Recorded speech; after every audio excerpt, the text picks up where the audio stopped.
So I've been working on the volume problem on the cabinet. The problem just is that the volume control on the Pandora's box is terrible. So what I have here is a volume potentiometer that I ordered online.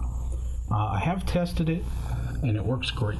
So what I did was I removed, this is the test button that I wired into the JAMA harness, and then there was still the service button down here. And what I found is that actually neither of these has a function on the Rygar. The test button has a function on the Pandora's box to pull up the settings menu, so I want to keep that around. But the service button really has no purpose, and so I removed it and found that the potentiometer kind of goes through here really well, so don't have to cut any sort of new holes or anything. What I am going to have to do though is take my wire and get like a pretty lengthy run of the wire twice. And so what we're going to do is cut this wire and attach it to, the potentiometer has 3 pins here. 1, 2, 3. And basically we just need to take the positive line that's going to the speaker up in the top of the cabinet, and so basically take the wire coming out of the JAMA harness, run it into here, then run this wire out to the speaker. So need pretty lengthy runs of this wire.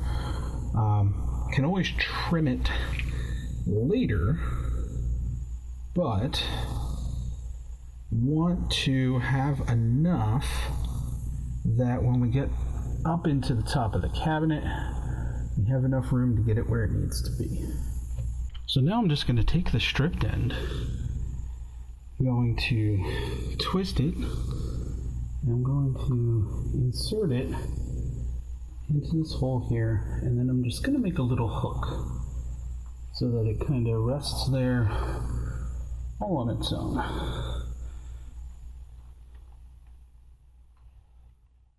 What I'd like to do is get it sticking kind of straight out when it's resting. So I'm just feeding some wire through to kind of let it kind of stick that way. And then all I'm going to do is take my soldering iron into my solder and just kind of tack it into place.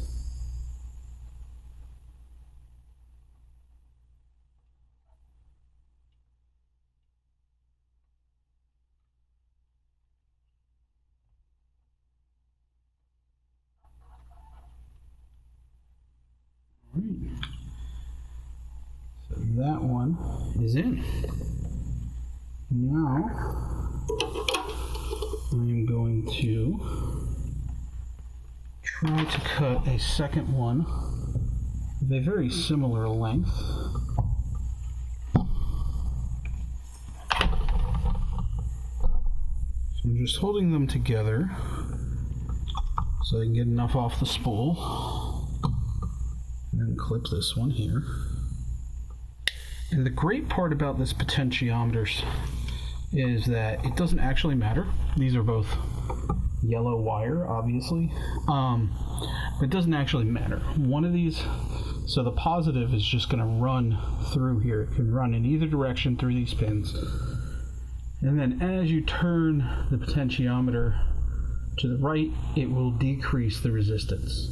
Turn to the left, it increases the resistance. And so that's just going to weaken or strengthen the signal that is going to the speaker. So all we need to do is strip this one, twist it, get it in the other hole.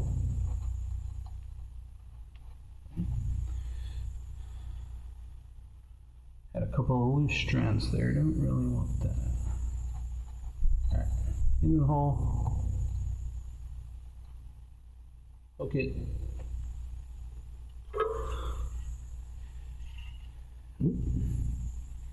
Then come back in here, add some solder.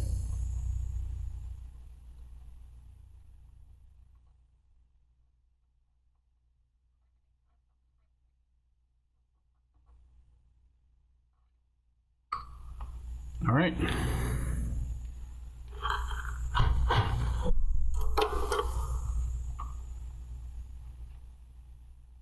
Looking pretty good. Now we just need to take these two wires, make sure that they don't tangle, because that'll be no good. Oh, they already tangled a little bit just sitting here. All right, we're going to feed these through the cabinet to the back. I'm going to move the camera around, and then we will look at what the wiring looks like from the other side. All right, so I'm in the back, and I'm definitely not going to be able to get you guys the best angles in the world on this. This is an old wire from my first test run that needs to come out of here.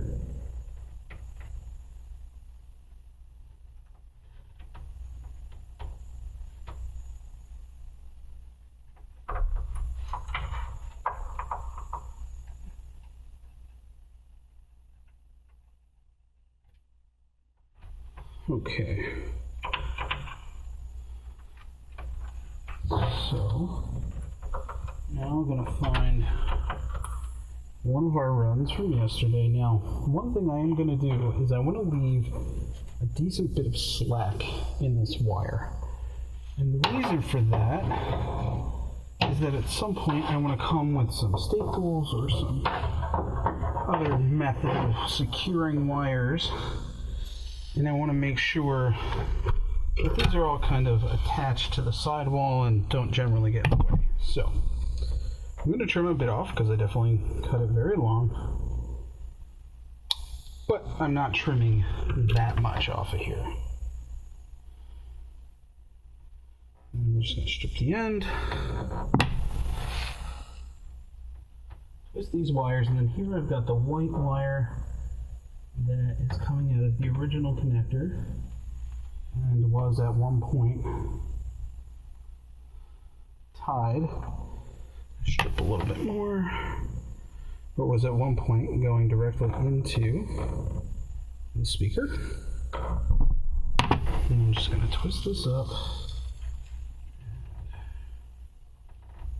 wrap this around that spot.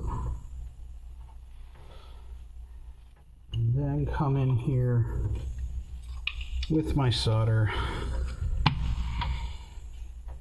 and just get a nice big blob on the tip of my iron.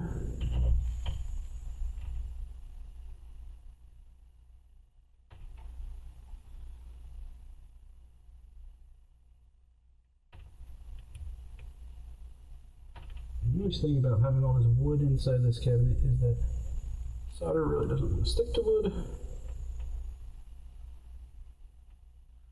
so we can use it as a surface to help us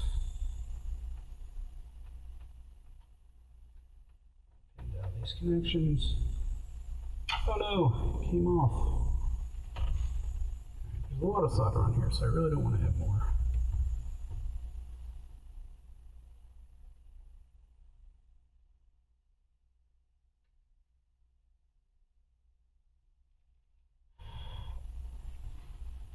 Give it a little tug. It looks pretty good. Now I need to find my other yellow wire.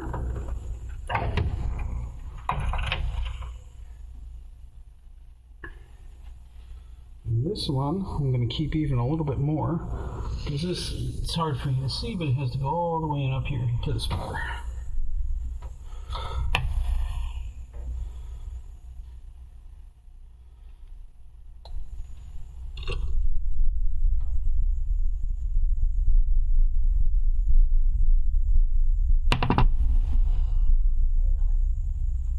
Yeah? Okay. Yeah, I told him to do it 3 times. Ugh. I told him to do it on 3 separate occasions.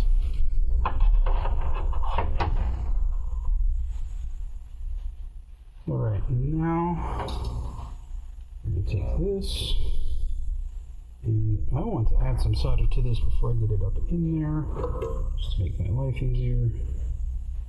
I think we'll tin this wire down here. Just to make it a little easier to connect on the pad up here.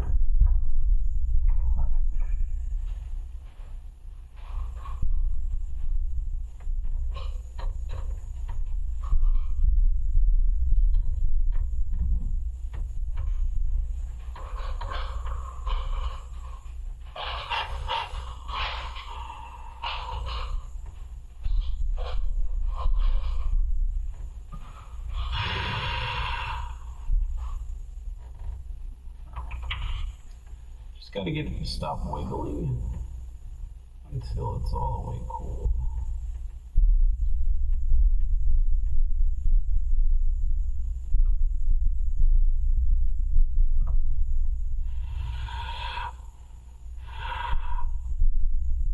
Okay.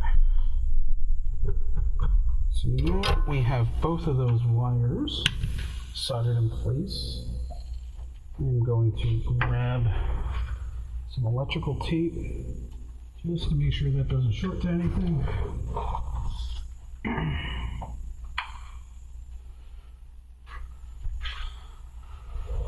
And again, a lot of this is being electrical tape just because I don't really know what I'm doing.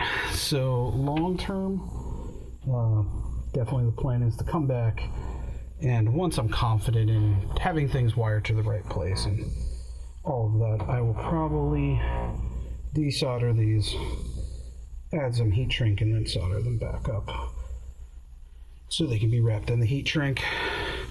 But right now, I've already moved these around once and may have to do it again. So just accepting my lack of knowledge and even my lack of a plan, honestly. I'm kind of coming at these projects in the order that I can, in the order that I can afford them, in the order that I think of them, in the order that I have time for. You know, honestly, this project mostly happened tonight because I knew that it wasn't going to be a terribly long affair. Okay, so now the red line is coming up in this connector, turns into the white line, which had been going directly up into the speaker. Now it comes down here, goes to the volume potentiometer, and then comes from the potentiometer back into the speaker. So let's get this buttoned up and see how it works. I'm hopeful that this will work, but this is a much longer wire run than in my test scenario, so we'll see.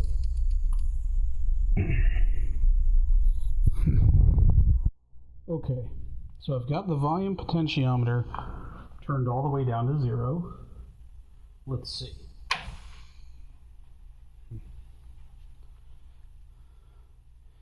So the point here is both to have a lower volume than kind of the initial low volume of the Pandora's box, and then also to have a lot finer control over the volume. Just because the Pandora's box would jump around in huge increments, and my wife and kids sleep directly above the basement where this machine is, and so I can't have it just randomly spiking in volume. So the first thing I'm going to do is hit the test button, and that's going to throw us into this screen, which has kind of a constant music playing. A lot of people hate it, but I actually like it in terms of testing this stuff. So now let's turn the potentiometer up.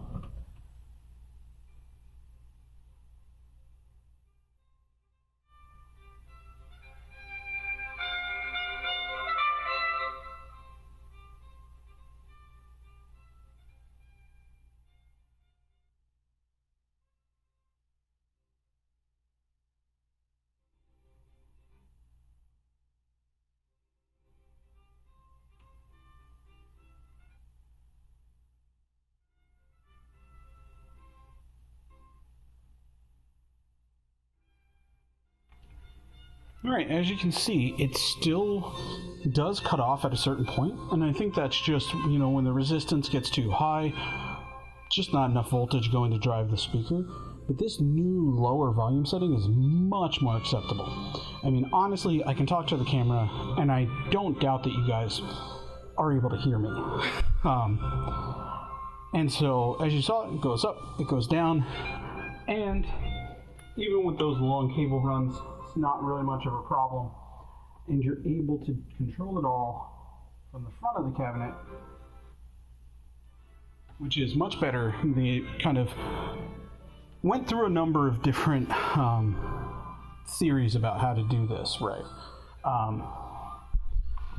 So if we look up at the top of the cabinet, right here is where the power switch is currently installed. Now, on these Taito cabinets, that's not the original location of the power switch. Power switch actually would have been all the way down at the bottom here.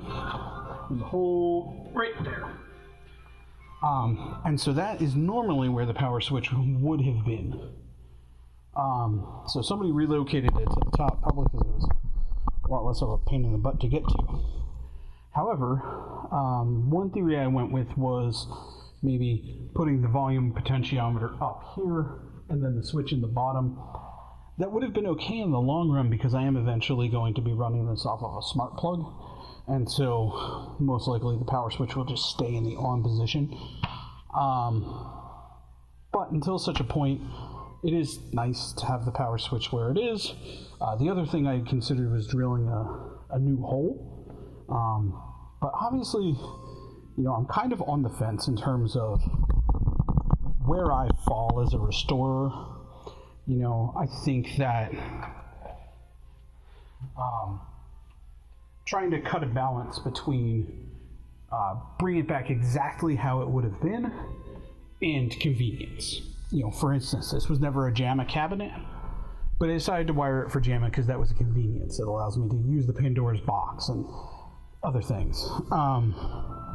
The other major convenience is these coin buttons. So, and I've been actually going back and forth on this with myself. Let me turn the music off. But I've been going back and forth on this with myself. Obviously, those coin buttons never existed. So on the original cabinet, these would have been player 1 and player 2 start. And then all of these 4 face buttons would have been attack and jump. So you would have had one set of attack and jump over here for folks who are right-handed, and then you would have had another set over here for folks who are left-handed.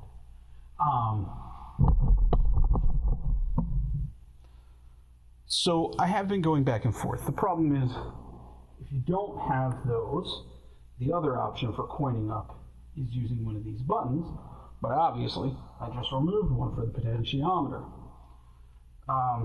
The other option is just come down here and flick the coin switch. I don't really love either of those options, namely because I have 2 kids, one of whom is 7 and one of whom is a baby. So obviously the baby's not playing this anytime soon. But the 7-year-old likes playing the old games, and he's really been liking this cabinet so far. And so what I really don't want is I don't want the coin door to have to be opened and for him to stick his hands inside of the cabinet. Now obviously all these wires that we have down here, I am going to be working on, some sort of cable management and routing those to places so that they're not, kind of right in your way when you open the coin door. But still, I think that having the coin up external is helpful. I think that the control panel will look very close to an original.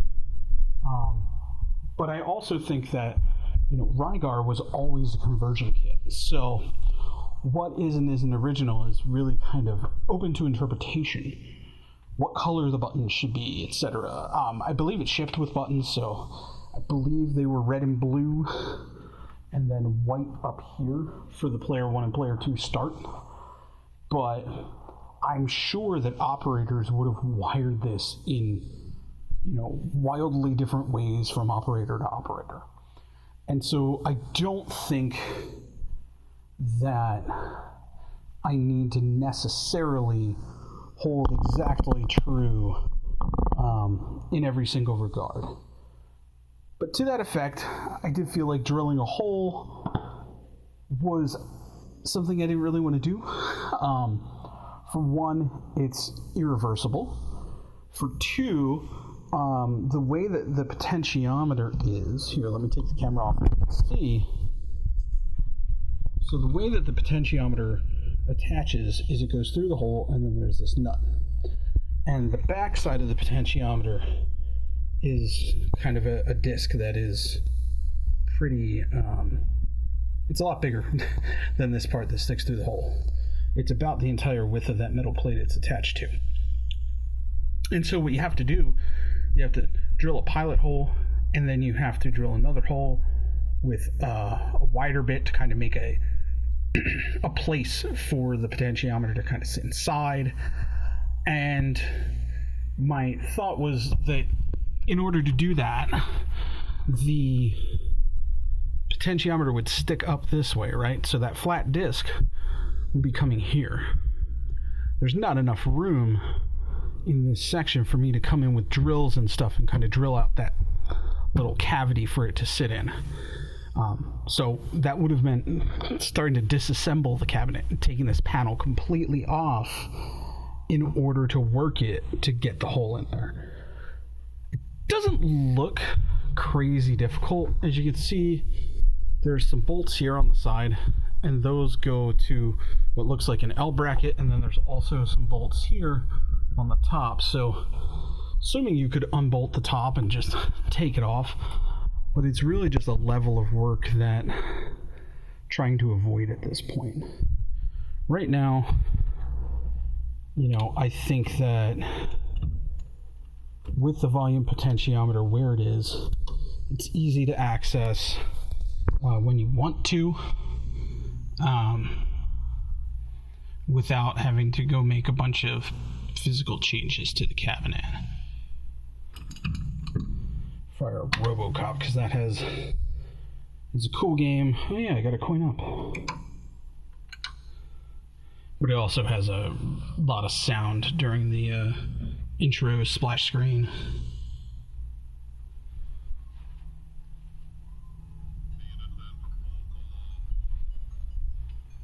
And so the nice thing is, if my wife yells at me that it's too loud, I can always turn it down, but I can also turn it up if I want to hear it a little bit better.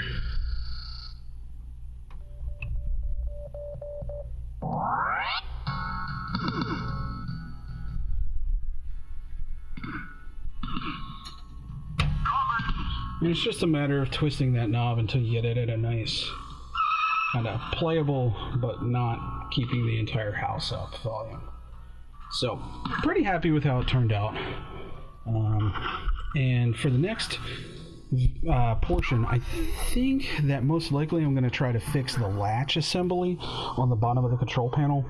I've got artwork on order. I've got both a control panel overlay and a new marquee. Well, actually not new. I was able to find a used Rygar marquee that looks like it's in really good condition. So we'll be getting those, but those are going to take a couple of weeks to even ship. So continue taking care of smaller projects around the cabinet while we wait on those.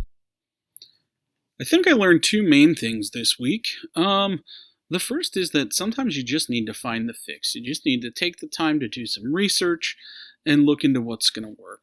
And the second is that sometimes you really just need to try a solution. Rygar, I believe, has a volume potentiometer built onto the board. So the cabinet never had kind of a external volume control. And there's lots of different volume potentiometers out there. And so I found, I think it was Mike's Arcade Shop had a Williams volume potentiometer, and that's what's in the console. Ordered it and just figured I would see if it worked. And luckily, is it quite original? Not really, but I think that, the cabinet looks great. For what I've done to it. It's got a lot more to do to it, but this is something that's a quality of life thing for me, at least so long as the Pandora's box is in there, and I like it. It's really nice to have that volume control right up front. You just pop open the coin door, you can adjust it. I can play it at night when my kids are sleeping. It's awesome. So yeah, that's kind of where I'm at right now. Need to install the marquee light, and a lot more episodes to come. We've got a number of things to do with the control panel. I do think I'm going to revisit some of the work that I did there. Try to get it flatter. Try to get a little not perfect, but a little closer to perfect. Because I have ordered my control panel overlay, and so fingers crossed that should be shipping soon, and I'd really like to get that into a better place. I also ordered a marquee, so we'll probably have some videos around the marquee. I ordered some new controls, higher quality buttons and joystick. Yeah, so there's a lot coming, and then the biggest one is I have ordered a real, real in air quotes. I ordered a Rygar board. It is a Japanese bootleg board. The real boards are just ridiculously priced right now. I'm seeing them go broken for close to $500. So this was about half of that. It's fully working, but it is shipping from England. So we'll see. Kind of the thought that I could either buy one that I know for a fact is broken for $500, or I could get this one from England for half the price that is supposed to be working, and if it shows up broken, I still save half the price. Anyway, hope you guys are enjoying the videos. Be sure to like and subscribe, and I'll see you next week.